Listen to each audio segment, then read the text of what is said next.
خاتم الأنبياء أما بعد فأعوذ بالله من الشيطان الرجيم بسم الله الرحمن الرحيم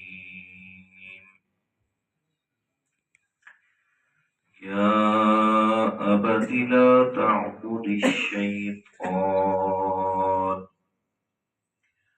إن الشيطان كان للرحمن عصيا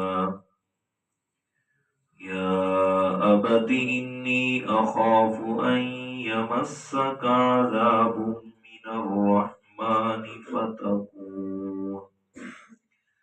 فتكون للشيطان وليا قال أراغب أنت عن آلهتي يا إبراهيم لئن لم تنته لأرجمنك واهجرني مليا قال سلام عليك سأستغفر لك ربي إنه كان بي حفيا پیارے ابا جان، نہ عبادت کیجئے شیطان کی، بے شک شیطان رحمان کا نافرمان ہے۔ پیارے ابا جان، بے شک میں خوف کرتا ہوں اس بات کا یہ کہ پہنچ جائے آپ کو عذاب رحمان کی طرف سے، بس ہو جائیں گے آپ شیطان کے دوست۔ آزر نے کہا، اے ابراہیم، کیا تو مجھے اپنے خداؤں سے اعراض کرنا دلاتا ہے؟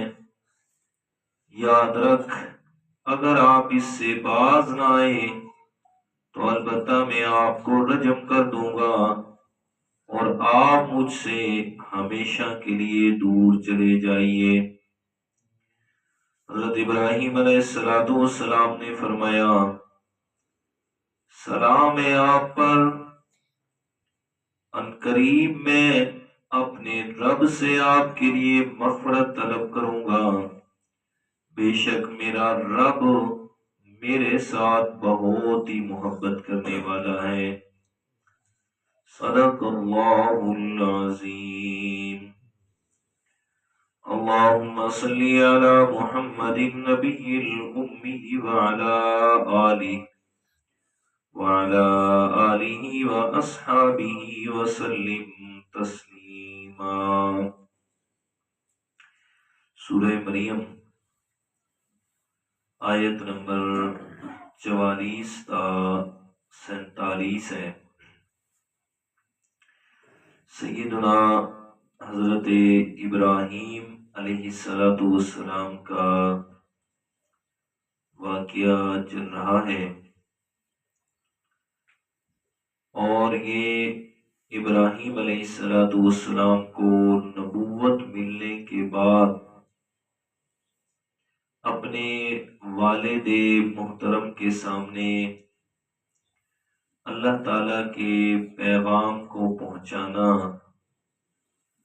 اور اللہ تعالی کی توحید کو ایک انوکھے انداز میں بیان کرنا، سو اس کا تذکرہ چل رہا ہے۔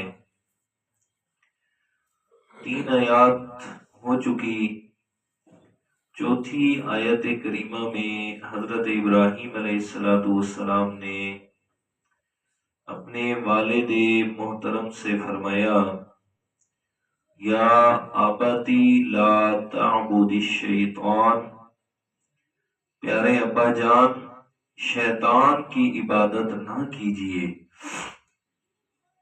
حالانکہ حقیقت حال کیا ہے کہ ابراہیم علیہ السلام کے والد سو وہ شیطان کی عبادت تو نہیں کرتے تھے، سو وہ تو اپنے ہاتھ سے بنائے ہوئے جو وہ خدا تھے ان کی عبادت کرتے تھے، لیکن قرآن مجید کہتا ہے لا تعبد الشیطان، حضرت ابراہیم علیہ السلام نے فرمایا کہ شیطان کی عبادت نہ کیجیے۔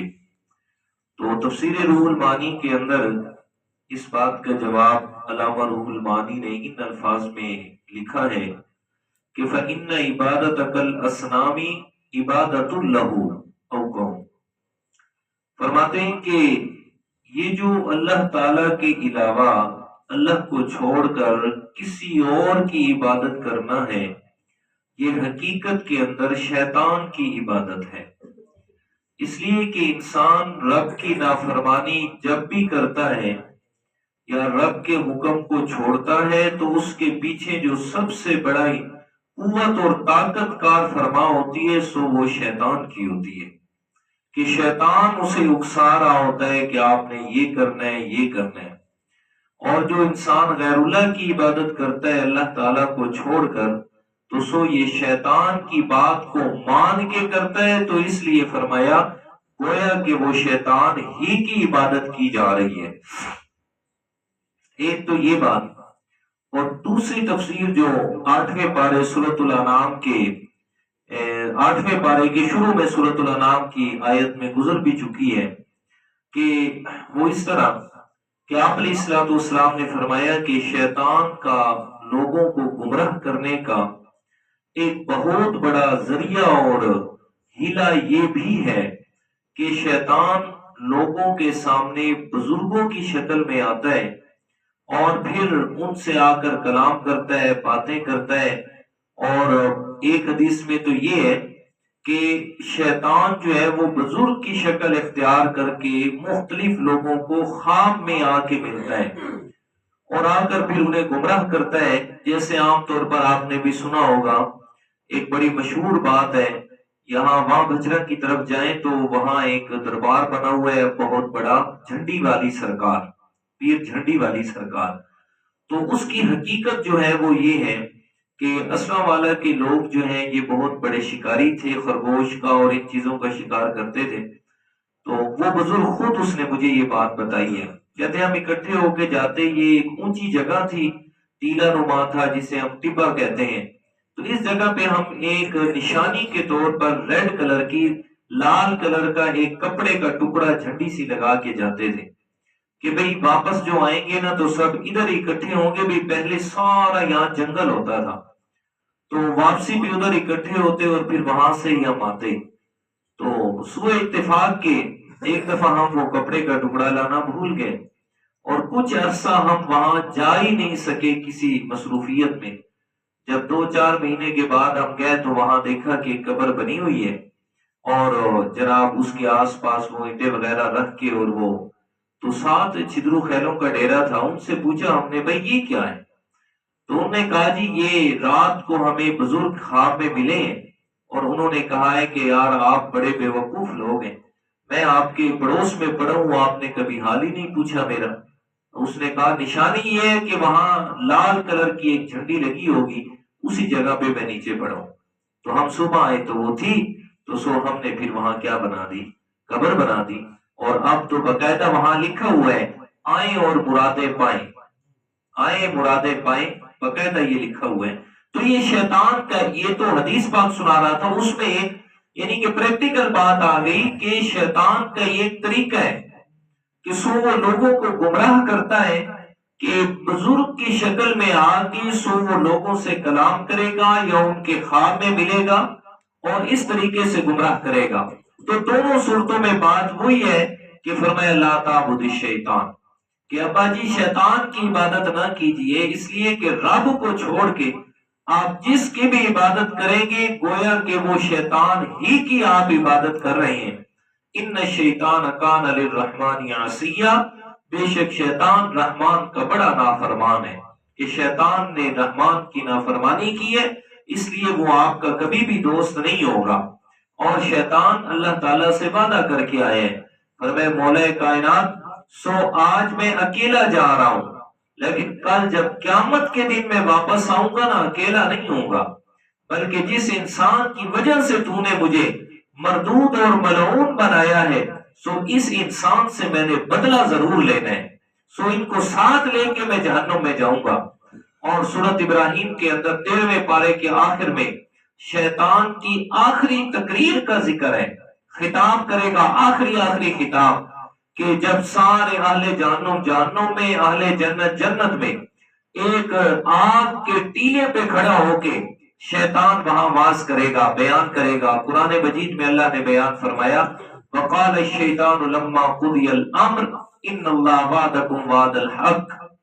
شیطان اس وقت کہے گا جب سارا فیصلہ ہو چکا، اہل جنت جنت میں، اہل جہنم جہنم میں، شیطان کہے گا بھائی میری بات سن لو، کان کھول کے میری بات سنے، مجھے کوئی بھی ملامت نہ کرے، میں نے جتنے بھی آپ کے ساتھ وعدے کیے تھے سارے جھوٹے تھے، سب جھوٹے وعدے تھے، میں کوئی وعدہ آپ سے سچا نہیں کیا۔ ان اللہ وعدکم وعد الحق، جو اللہ تعالیٰ نے آپ سے وعدے کیے تھے وہ سارے وعدے سچے تھے۔ اللہ تعالیٰ کے انبیاء کرام، ان کے ذریعے سے جو آپ تک باتیں پہنچی وہ ساری سچی تھی، میں نے سارا جھوٹ آپ سے کہا تھا۔ وَوَعَدتُّكُمْ فَأَخْلَفْتُكُمْ مَوْعِدِي، میں نے جو وعدے کیے تھے میں نے سب جھوٹ کہا تھا۔ فَلَا تَلُومُونِي وَلُومُوا أَنفُسَكُمْ، لہذا آج کے دن مجھے ملامت نہ کرو، مجھے ملامت نہ کرو، اپنے آپ کو ملامت کرو، اپنے منہ پہ کھلے مارو کہ میں نے کوئی زبردستی تو تمہیں نہیں کہا تھا کہ یہ کام کرو، میں نے کوئی زبردستی تمہارے کان سے پکڑ کے شرک پہ لگایا تھا، گناہ پہ لگایا تھا، میں نے تو نہیں کیا تھا۔ ما انا بمصرخیہ، میں تمہارے اوپر زبردستی تو کرنے والا ہی نہیں تھا، میں تو جسٹ آپ کو ایک دل میں امید ڈالتا تھا، ایک آرزو ڈال دیتا اور پھر بات ختم، آگے خود ہی چل پڑتے تھے، آپ نہ جاتے، میری کوئی زبردستی تھی آپ پہ۔ تو یہ فرمایا ان شیطان کان للرحمن عصیا، شیطان وہ رحمان کا نافرمان ہے۔ اچھا، رحمان کا لفظ ذکر کرنے کی خاص وجہ جو لکھی مفسرین کرام نے کہ رحمان جو اتنی رحمتوں والی ذات ہے کہ جس کی رحمت کا کوئی کنارہ نہیں ہے، شیطان تو اس رحمت والی ذات کا بھی نافرمان بن گیا۔ کچھ تو ابا جی تو بھی خیال کر کہ اس رحمان ذات جو رحمتوں والی ذات ہے تو اس کی نافرمانی کر رہا ہے شیطان کی بات کو مان کے۔ جی ہاں، اس کی رحمت تو اتنی بے پایا ہے کہ شیطان نے اسی وقت نافرمانی کی تھی، اللہ تعالیٰ نے کہا سجدہ کر آدم کو، تو نہیں کرتا، نہیں کرتا، نکل میری جنت سے، کہتے اے پہیے جنت میں، اے بیدا پہ، جی سنبھال اپنی جنت کو، میں جا رہا ہوں۔ جی تھوڑا سا آگے چلا نا تو دل میں پتہ نہیں کیا خیال ہے، واپس آ گیا، ہاتھ جوڑ کے کھڑا ہو گیا، مولا کچھ مانگنا چاہتا ہوں۔ جی کیا مانگنا چاہتے ہیں؟ کہتے میری عمر قیامت تک بڑھا دے، ہاتھ جوڑ کے میری عمر قیامت تک بڑھا دے۔ ابھی نافرمانی کر کے گئے، ابھی نافرمانی کر کے کچھ سیکنڈ پہلے رب سے کہتا ہے سنبھال جنت، میں یہ جا رہا ہوں، اور پھر وہی ہاتھ جوڑ کے کھڑا ہے، کہتا ہے مولا میری دعا یہ ہے کہ تو مجھے قیامت تک عمر میری بڑھا دے۔ اللہ تعالیٰ کی رحمت ہے، رب کائنات فرماتے ہیں شیطان تو ہے تو میرا نافرمان، لیکن تیرے ہاتھوں کو خالی واپس کرتے ہوئے میں رب کی رحمت کو شرم آتی ہے کہ بھلا میں تیرے ہاتھوں کو کیسے واپس کر دوں خالی، جا تیری عمر میں نے قیامت تک بڑھا دی، قیامت تک تجھے عمر دے دی۔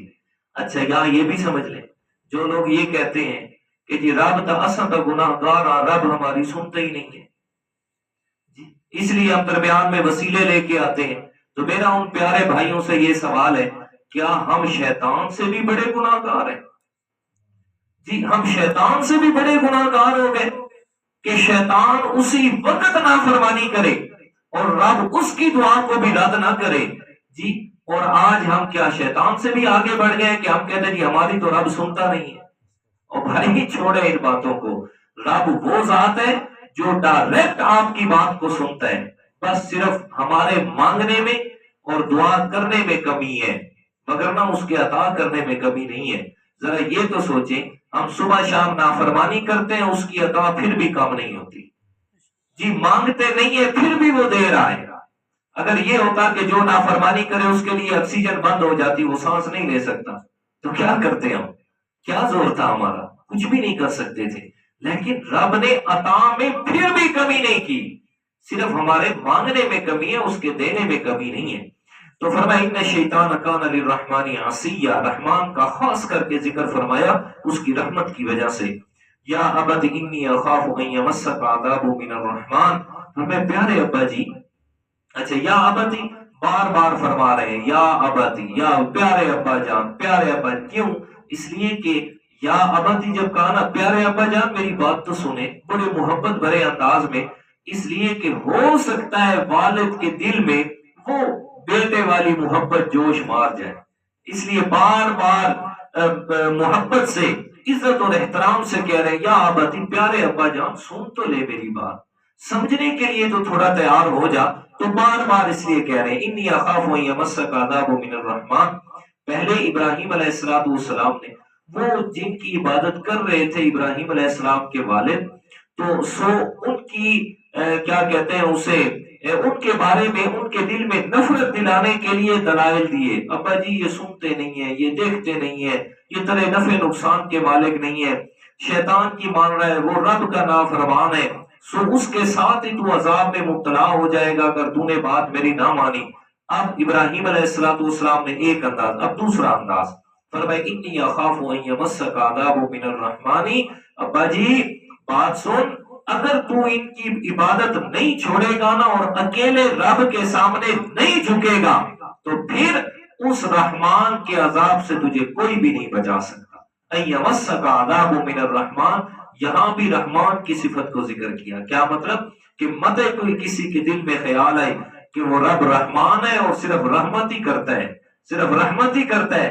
فرمایا نہیں نہیں، وہ رحمان ہے، رحمت کر رہا ہے تو یہ اس کی مجبوری نہیں ہے جی، کہ کوئی مجبوری ہو کہ مجبوری کے تحت وہ لوگوں پر رحمت کر رہا ہے، نہیں نہیں، وہ رحمان ہو کے عذاب بھی دے سکتا ہے تو رحمان، لیکن اس کا عذاب بھی بڑا سخت ہے۔ عذاب من الرحمان، جب عذاب آ گیا تو فتکون للشیطان ولیا، پھر تو بھی شیطان کا دوست بن جائے گا، وہ بھی عذاب میں تو بھی عذاب میں۔ جب یہاں تک بات ہوئی نا تو ابراہیم علیہ السلام کے والد کو ساری بات سمجھ آئی کہ میرا بیٹا کہنا کیا چاہتا ہے۔ اب کہتا ہے ابراہیم علیہ السلام کے والد اراغب انت عن آلہتی یا ابراہیم، ابراہیم اب مجھے سمجھ آئی ہے، تو مجھے میرے خداؤں سے دور کر رہا ہے، یہ جو میرے اتنے خدا ہیں سو ان سے نفرت دلا رہا ہے مجھے تو کہ ان کو میں چھوڑ دوں۔ کہتے ابراہیم یہ تیری بھول ہے۔ اب دو باتیں اس نے آگے کہی، لئن لم تنتہی لارجمنک، ایک، وہجرنی ملیا، دو، اس نے کہا دو سزائیں میں تجھے دوں گا، ایک سن لے، جو اس وقت تو نے میرے خداؤں کے بارے میں باتیں کی اس کی بھی سزا ہوگی، اور اگر آئندہ کی نا تو اس کی بھی سزا ہوگی۔ آئندہ اگر کی تو اس کی سزا یہ ہوگی لارجمنک، تجھے پتھر مار مار کے میں نے قتل کر دینا ہے، رجم کر دینا ہے تجھے۔ دوسری جو ابھی تو نے کی ہے نا وہجرنی ملیا، اس کی سزا یہ ہے کہ میرے گھر سے نکل جا، نکل جا میرے گھر سے۔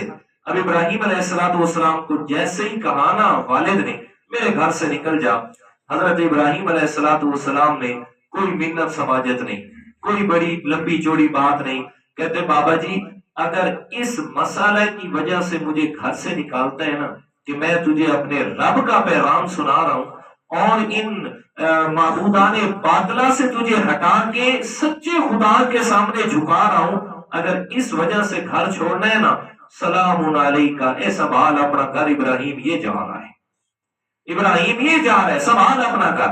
تو یہاں فرمائے سلام علیکہ، سلام کی کچھ قسمیں ہیں، ایک ہے سلام تحیہ، تحفہ جسے ہم کہتے ہیں، وَإِذَا حَيَّيْتُمْ بِتَحِيَّةٍ فَحَيُّوا بِأَحْسَنَ مِنْهَا أَوْ رُدُّوهَا۔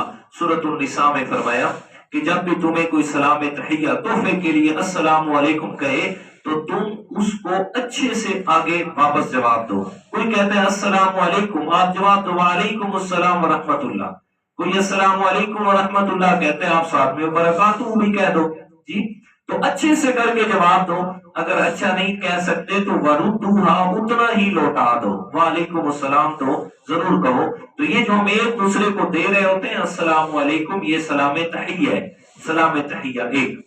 اور اہل جنت جب جنت میں پہنچ جائیں گے تو وہاں جو فرشتے اہل جنت کو سلام کریں گے وہ بھی تحفے کے طور پہ سلامتیاں پیش کریں گے، کیا آپ پر رب کی سلامتی ہو، یہ ہماری طرف سے آپ کو گفٹ ہے، تحفہ ہے۔ تو ایک ہے سلام تحیہ، اور دوسرا ہوتا ہے سلام دعا، دعا کے لیے کسی کو سلام کرنا، جیسے ہم قبرستان میں جا کے کرتے ہیں السلام علیکم یا اہل القبور، یغفر اللہ لنا ولکم وانتم سلفنا ونحن بالعصر. اور دوسری کیا دعا ہے جی؟ السلام علیکم یا اہل الدیار من المؤمنین والمسلمین وَإِنَّا إِن شَاءَ اللَّهُ لَلَاحِقُونَ. یہ حدیث پاک میں دونوں دعائیں. تو یہ دعا کے لیے سلام ہے.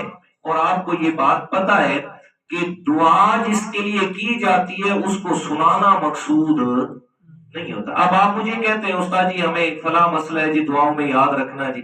اب کیا مطلب ہے میں آپ کو اسی وقت کان میں کہوں جی میں تیرے واسطے دعا کریں گا؟ دعا رب سے کرنی ہوتی ہے جس کے لیے مرضی کریں. تو دعا میں سنانا مقصود نہیں ہوتا. اس لیے کچھ لوگ آگے سوال کر رہے ہوتے ہیں جی اگر مردے جو نہیں سنتے تو پھر سلام کیوں کرتے ہو؟ تو بھائی ہم ان کو سلام دعا کے لیے کر رہے ہیں. یا اللہ یہ ہمارے بھائی تھے، ہمارے والدین تھے، دوست تھے، احباب تھے، جو بھی تھے، جتنے مومن مسلمان چلے گئے، یا اللہ ان پر تو اپنی سلامتیاں نازل فرما، ان پر تو رحمتیں نازل فرما دے. تو دعا کے لیے سنانا مقصود نہیں ہوتا. اور تیسرا ہے سلام متارکت، کسی سے جان چھڑانے کے لیے سلام کرنا. اور بابا سلامیہ تو اپنے گھر خوش تھے، میں اپنے گھر، جیسے ہم اپنی زبان میں بھی کہتے ہیں. تو ابراہیم علیہ السلام نے فرمایا سلام علیکہ، بابا یہ سنبھال اپنا گھر، ابراہیم یہ جا رہا ہے، سلام علیکہ، سلام متارکت، آخری سلام. لیکن دوسری بات ہے تو ہے میرا والد، سأستغفر لک ربی، میں اپنے رب سے تیرے لیے دعا ضرور کروں گا، دعا کروں گا. میرا رب میرے ساتھ بڑی محبت کرتا ہے، ہو سکتا ہے تیرے بارے میں میرا رب تو دعا قبول کر لے، تجھے ہدایت دے دے. ایک. اور دوسرا یہاں فرمایا ابراہیم علیہ السلام نے سأستغفر لک ربی، میں اپنے رب سے تیرے لیے دعا ضرور کروں گا. لیکن اللہ تعالیٰ نے جب منع فرما دیا وما كان استغفار ابراہیم لأبیہ الا عن موعدۃ وعدہا ایاہ فلما تبین له انه عدو للہ تبرأ منہ ان ابراہیم لأواہ حلیم. سورہ یونس 11ویں پارے میں فرمایا میرے ابراہیم کو جب میں اللہ نے منع کر دیا نا، میرے پیغمبر خیال کرنا اب جو ہو گیا سو ہو گیا، اب کافر باپ کے لیے دوبارہ مجھ سے دعا نہیں کرنی.